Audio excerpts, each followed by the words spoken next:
All right, guys, welcome to Full Throttle Chronicles. I got my boy Jared here. I've talked about Jared multiple times on multiple videos and on the podcast. I'm really excited to have him here. He's a busy guy. If you're in the Fort Wayne area, I'm sure you know him. If you're a business owner, if you are a veteran, if you are anyone of Fort Wayne. Yeah, it's wild. Yeah, unfortunately. Oh, you kill it, dude. And I thank you for coming on my little podcast. Yeah, well, I wouldn't call it little. I think you have an amazing setup, and I've been waiting patiently for you to ask.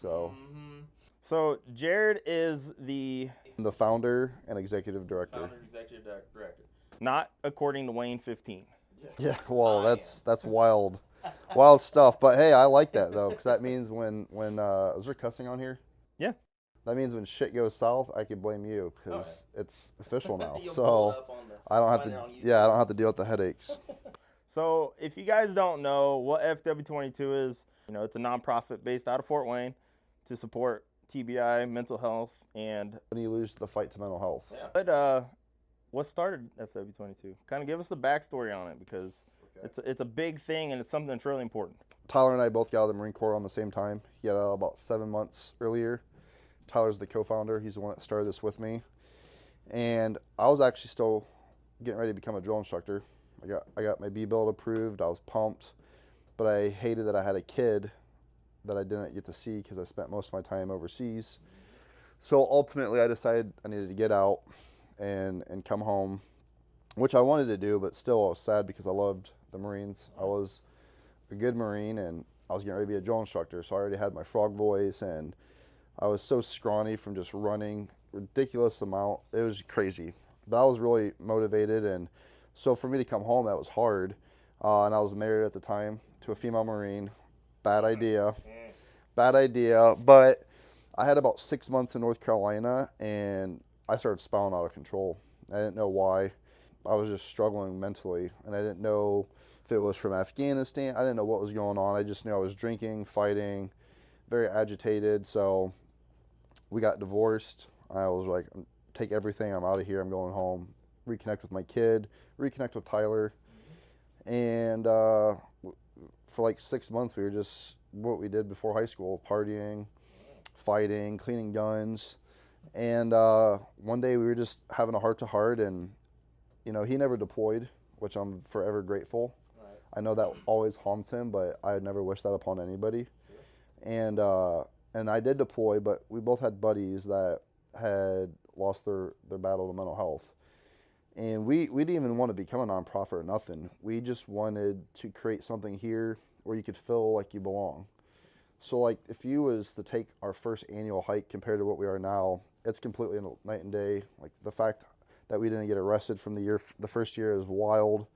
But it was really beautiful because, we created a hike where you literally get shit-faced and hiked, and I mean we had just gotten out of the military, so it was probably honestly our biggest hike ever. Really? Because we probably had closer to 400 or 500 people. Wow, that's a lot.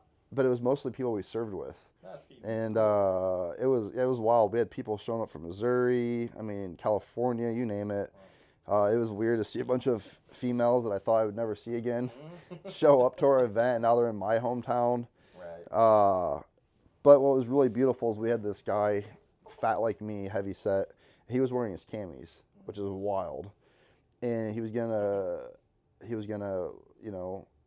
decide to no longer live. And he saw our stupid little flyer on Facebook.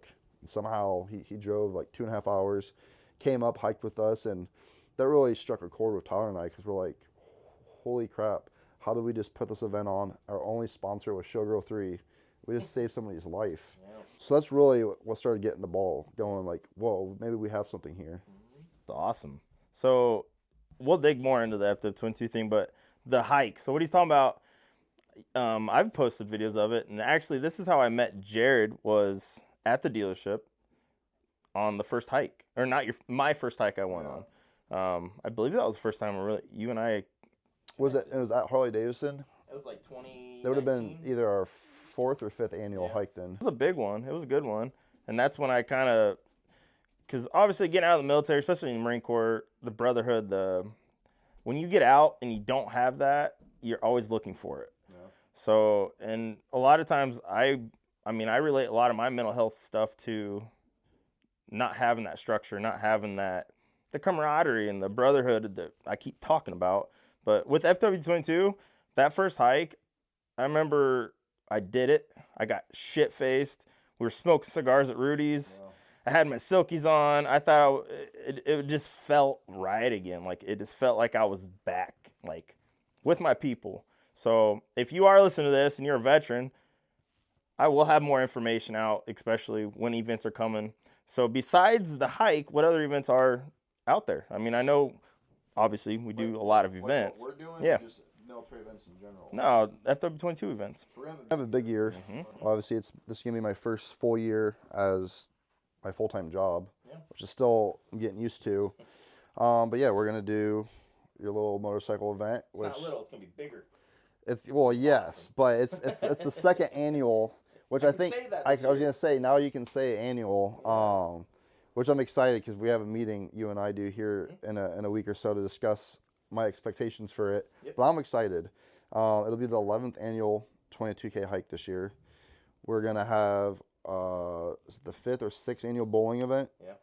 We're gonna have our first ever golf outing. That's our golf outing. We're gonna have our first ever 3K, 5K, and half marathon, which is wild.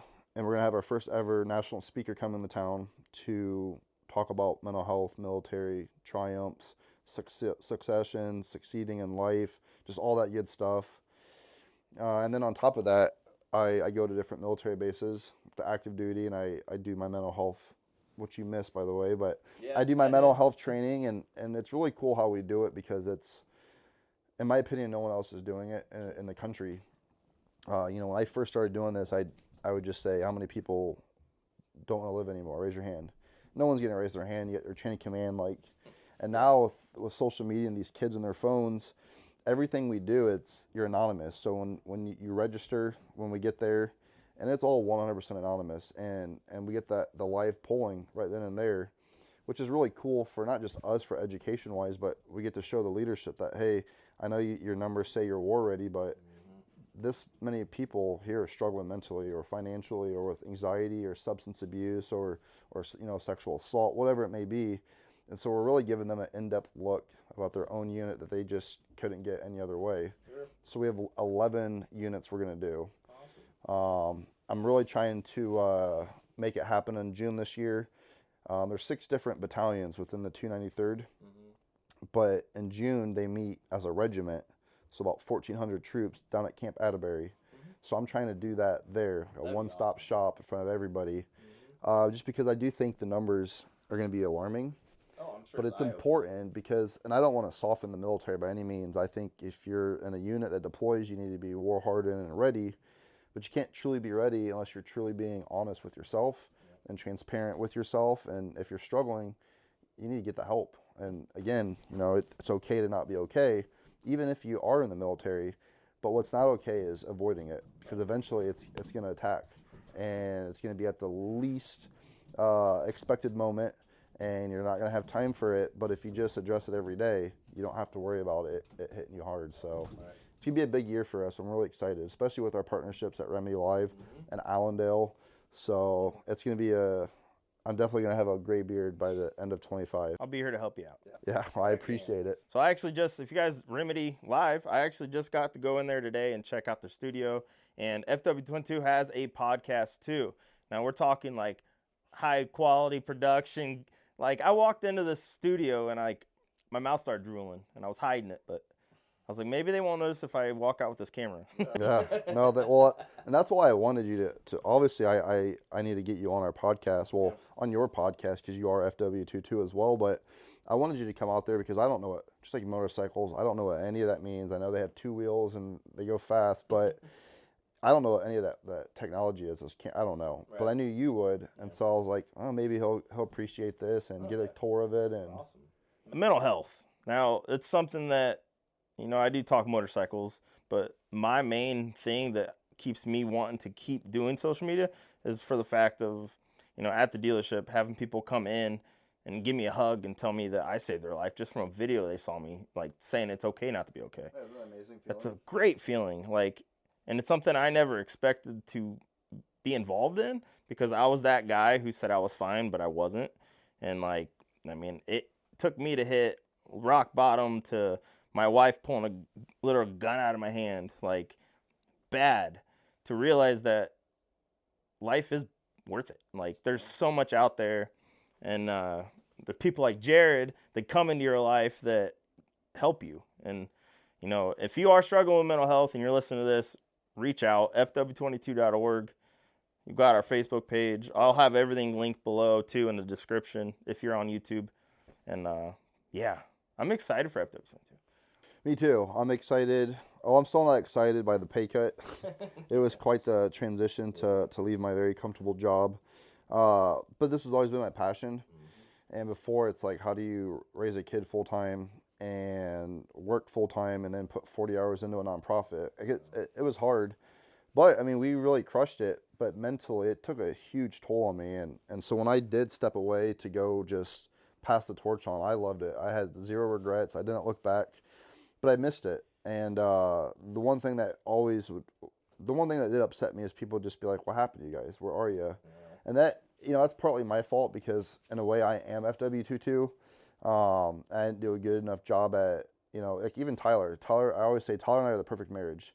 He's more reserved and logical. I'm more blunt and passionate. Yeah. And so like he talks sense into me and then I bring excitement into him. And so when I had left, it basically just was all his responsibility. But he wasn't the guy that's going out there networking and speaking. He was the guy that was looking at our budget, figuring out finances, which is a huge piece. But nobody was able to fill those shoes. Right. And it almost came to the point where Tyler was like, "We're going to dissolve." And I was like, "Great. Like, I don't care." Right. But in my opinion, there's not a veteran nonprofit anywhere in our state that does it how we do it. I mean, we are so hands-on, and I'm not just going to give you a piece of paper and tell you to call a number. I'm going to do it with you. And so coming back was huge. This whole year is going to be wild. I mean, I was just at the hospital at the freaking VA on Monday or Tuesday with an active duty service member. It was like 45 or 46, and he was there for his drinking and his not wanting to be here anymore. Mm-hmm. And I speak hard truths. I'm not going to sugarcoat anything. I'm going to tell you how it is, and I won't get too much into his case, but what was unique is he was telling me about his grandpa had passed away from that, and how it affected his father. And then when he was in high school, his friend did that over a woman, and he talked about how like it forever affected him. And it's kind of selfish of me to use this, but I said, "But you told me you had a kid. Why would you want to do that to your kid?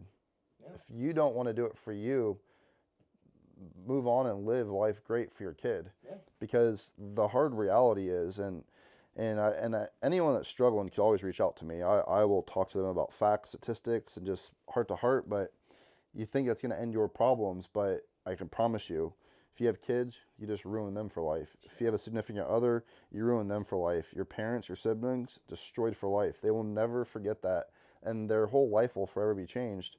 And I just, I've had my dark days.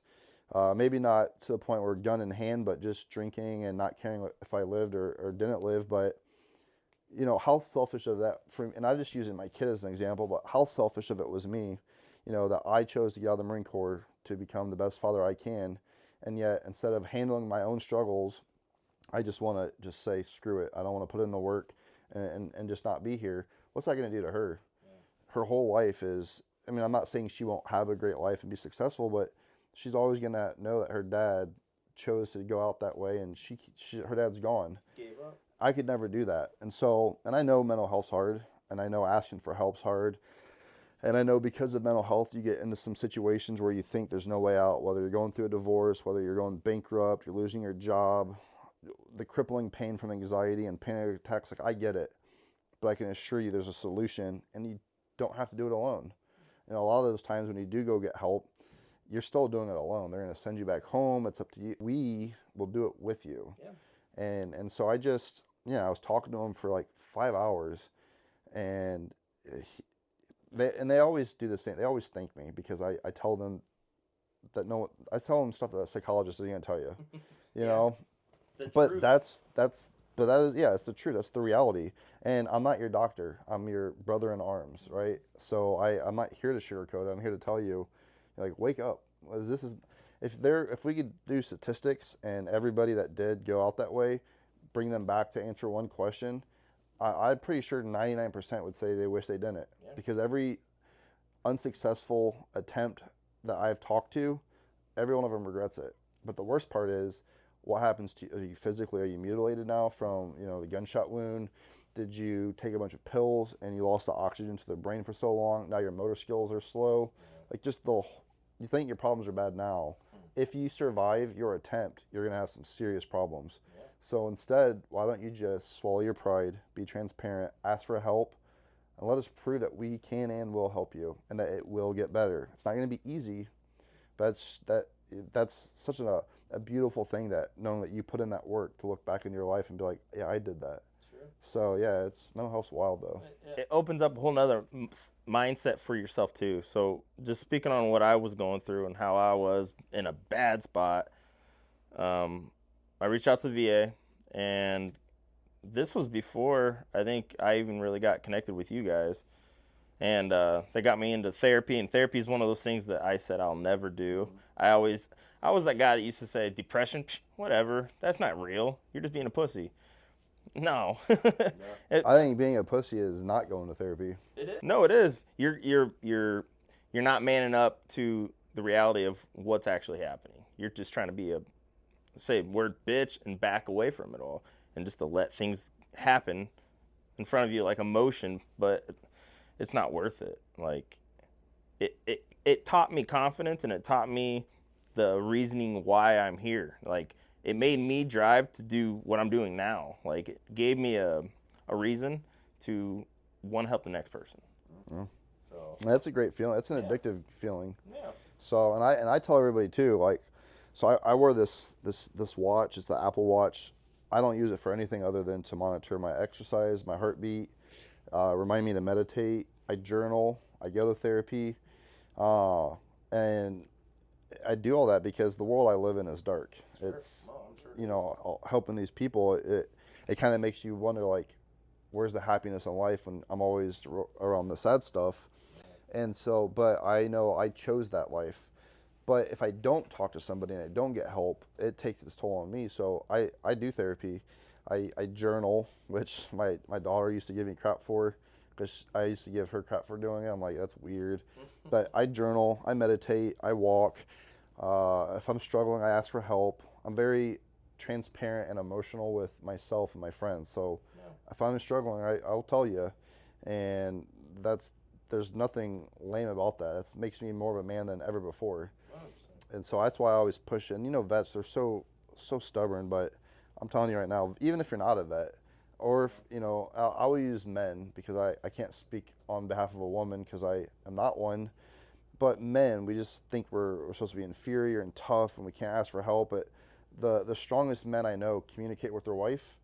They ask for help when they need it, and they don't have to do things alone. And if you can't do that, then maybe you need to change your environment. Maybe that isn't your forever love, the forever love of your life, or those aren't your friends. Because anybody in my life, if I need to talk to, they're going to listen. They're not going to be like, whoa, dude. So change your environment. I tell that all the time. Change your environment. Surround yourself with people you want to be.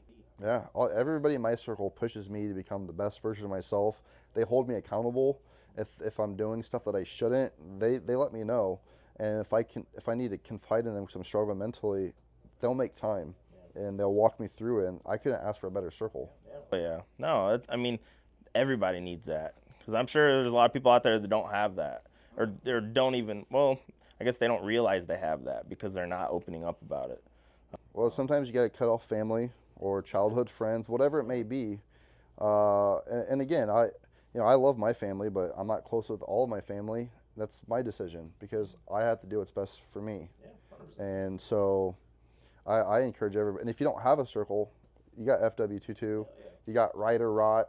So yeah, that's exciting. I'm excited for this year.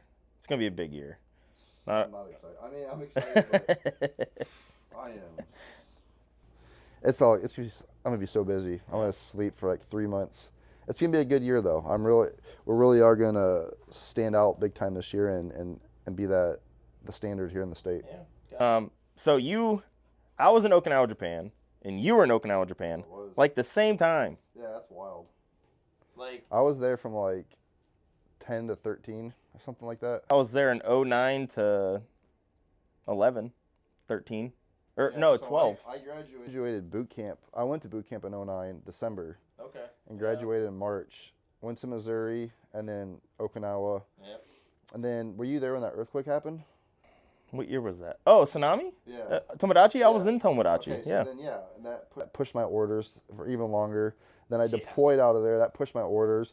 And what's crazy is I was actually sad when I was told I have to leave now. Yeah. Because I'd spent 3 years there, and they're like, if you would have gotten here 5 days sooner, you would have done all 4. Yeah. And I kind of feel like I wish I stayed because I would have never met my female Marine wife. I wouldn't have gotten a car at 27% interest rate. I've been there. All that stuff that wouldn't have happened had I stayed in Japan. So. But look where you are now. Yeah, well, now I'm out. So It was great. No, I miss Oki, man. I miss Japan. I don't know if I took my daughter, if I took my family, I don't know if I'd go to Okinawa. Yeah. Because it's America. It is. I'm gonna see a bunch of high-end tights. Yeah. And cowboy boots.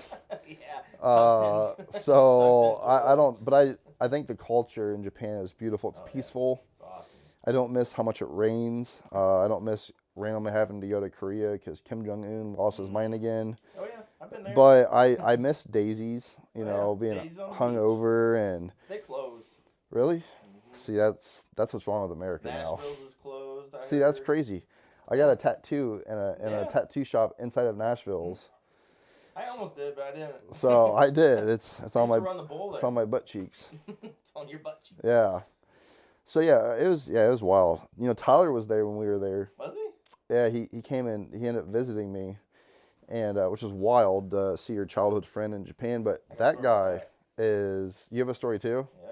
I won't say too much because Tyler is like a private person, but that guy almost. I mean, I guess technically I call it an international incident when I ran over that person. I remember when this happened. Yeah, that was me. But Tyler was like, he skipped bases. He started destroying duty logbooks, hopping in and out of bases past hours. They were all looking for him. He was on the run. Oh, no. And then they never discovered who he was. I was a corporal at the time. Yeah. He was not. He was like a PFC, I think. So I'm like, I'm going to ruin my whole career for my best friend. And when it was all said and done, he called me when he was back in Hawaii, and I said, dude, just don't ever visit me again while I'm in. Yeah, you were wild. Yeah. And I was supposed to be, you would, that's what cracks me up is people are always like, you guys are polar opposites. In the Marine Corps, I was Tyler, and Tyler was me. Sure. Now that we're civilians, I'm the crazy year one, and he's just like all mature and calm, but that dude was a psycho in the Marines. You gotta have one of them friends. It was him.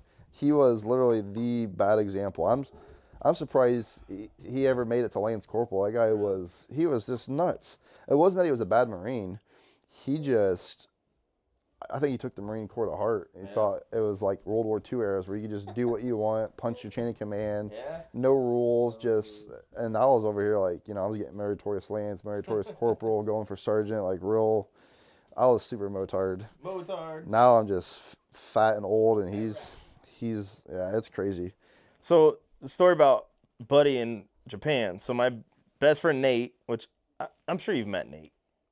I don't know. Where I met him at? So he used to work at the dealership for a little bit.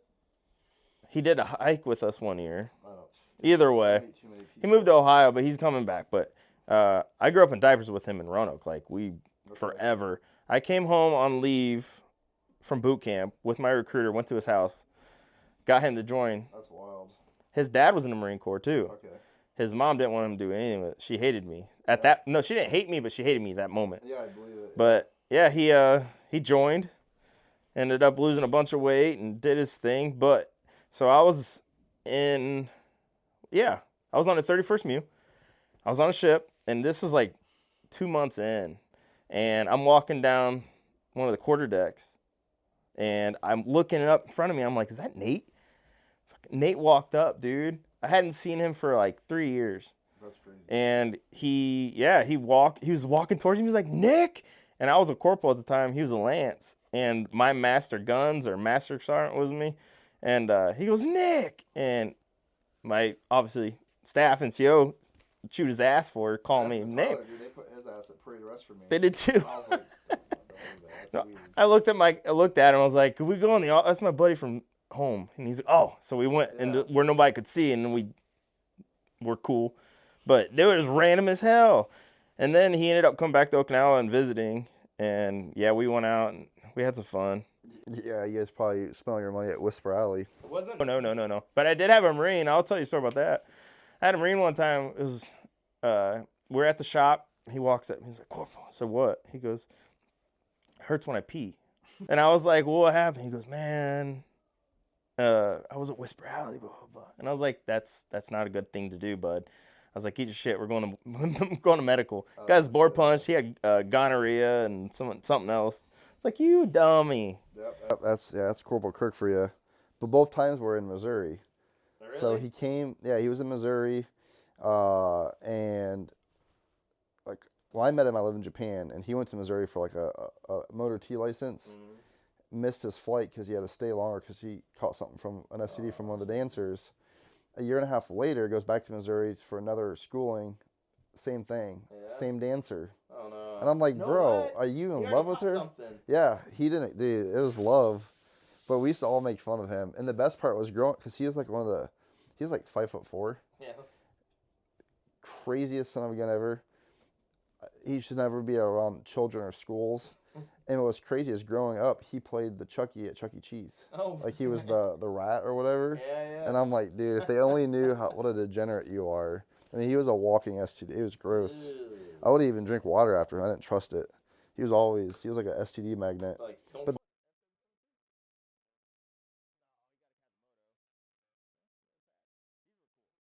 yeah. What is that from? Oh, the Ride for Resilient? No. Was it? Yeah. Oh, this was at a hike. I got this at a hike.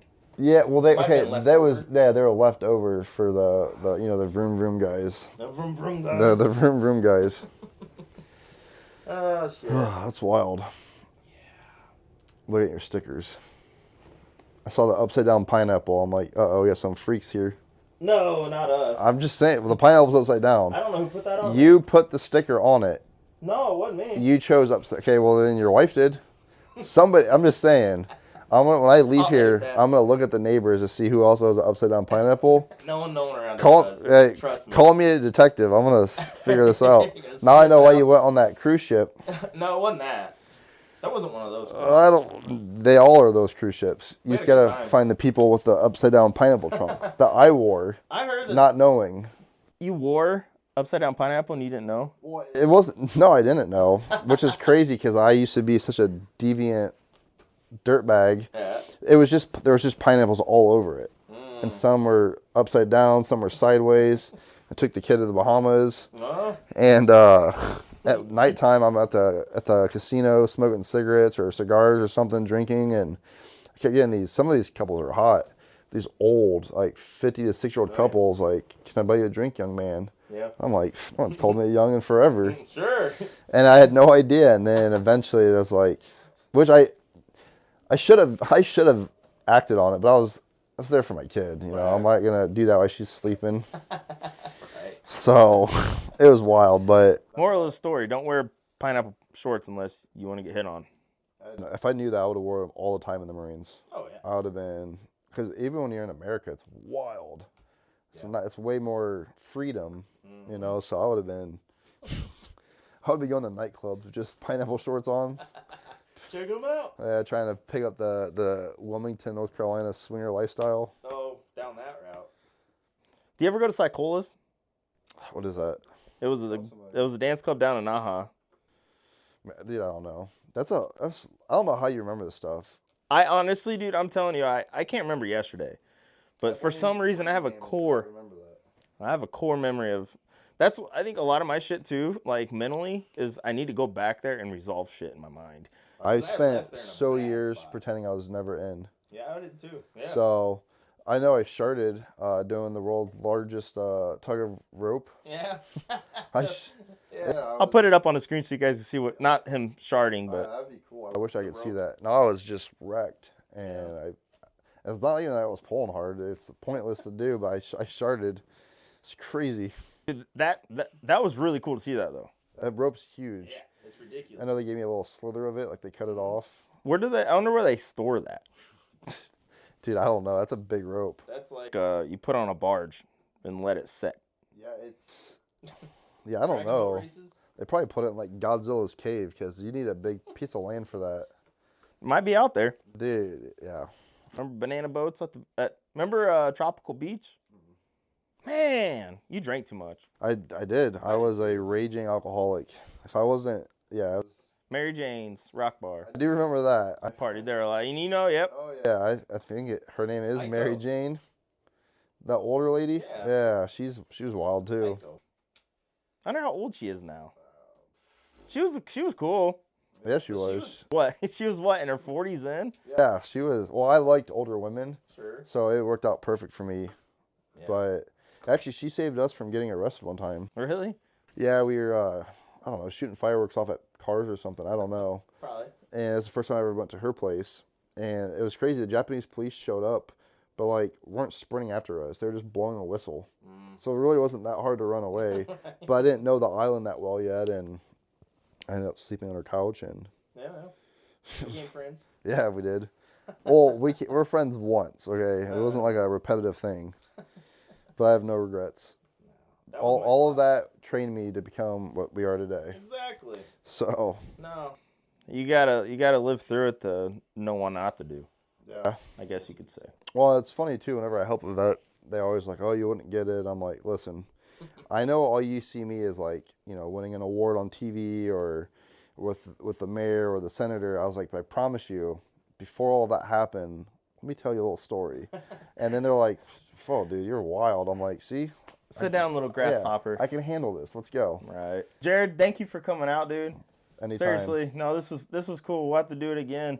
And maybe I'll do a separate series for like military talk. That'd be fun. Let's have vets over and just talk. Dude, military, whatever you need, cool. I'll do it. Whatever I can do to assist you, and anytime you need me on here, or if you want some guests or whatever, just let me know. Definitely. Guys, I'm going to have the information for FW22 down in the description on the video, and then I'll have some stuff floating down here on the bottom of the screen for you guys too, for some contact information. When Jared says if you need something, he means it. This dude will call me and just ask me, how you doing? And he truly means, how are you doing? Not that bullshit, how are you today? You know what I mean? He actually means it when he asks those questions. So if you guys need help with mental health, you guys just want an outlet to come hang out and have like-minded people, whether you're military or whatever, get a hold of FW22. And I will keep you guys updated on the events that are going to be coming up with the ride. I'm super excited for my motorcycle guys listening. The ride this year, last year we had like 60, 70 bikes. I planned it horribly. I spelt words wrong on shirts. Yeah, that was wild. And that was really expensive. So it was a great turnout, though. It was a good turnout. That's why I'm putting expectations. Yeah. Because I'm like, now I know what you're capable of. Yeah. I'm going to make sure I get it. Oh, once we get the details out, I'm going to promote. Good. I'm excited. It'll be good. But guys, thanks for listening to the Full Throttle Chronicles. Next week, who do I have coming to next week? You're going to get surprised. I got two. Actually, I'm going to start. I got to record, so I'm not sure which one I'm going to put out yet. But thanks for listening, guys. Got any words for the people? If you want to volunteer, we could use all the help. We are busy, so. Yeah, definitely. Yeah, pretty much any event, you got a ton of volunteers. Yeah, if you're a business owner locally and you need community service hours, I run mental health and veteran court. I got lots of vets that need community service hours, so. Yeah, yep. All right, guys. Thanks for listening, and we will catch you next week.